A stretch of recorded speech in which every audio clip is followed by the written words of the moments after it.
టేషన్గా మీరున్నారు, ఒక తల్లికి ఒక బిడ్డకి తల్లిగా ఉన్నారు.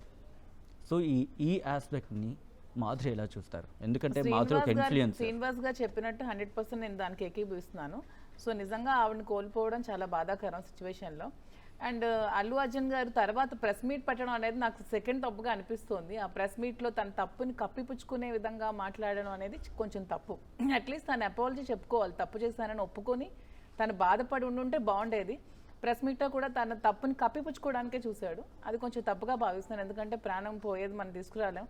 ఆ అబ్బాయి కూడా చిన్నపిల్లోడు కూడా పాపం చావు బతుకుల్లో ఉన్నాడు. ఆ సిచ్యువేషన్ కొంచెం చాలా బాధాకరమైన సిచ్యువేషన్ ఏమో. అందరికీ కూడా చాలా బాధ అనిపించింది. ఆ పిల్లోని చూసిన, ఆ రేవతిని చూసినా చాలా బాధ అనిపించింది. సో తను ఇంకొంచెం కేర్ఫుల్గా ఉండాల్సింది అల్లు అర్జున్ ఈ విషయంలో. తను వెళ్ళేటప్పుడు, థియేటర్కి వెళ్ళేటప్పుడు. అండ్ తను ప్రెస్ మీట్లో కూడా చెప్పిన ప్రెస్ మీట్ అసలు నాకు ఖచ్చితంగా నేను ప్రెస్ మీట్ని 100% నేను అది తప్పుగానే నేను ఫీల్ అవుతున్నాను. ఆ ప్రెస్ మీట్లో తను మాట్లాడినవన్నీ కూడా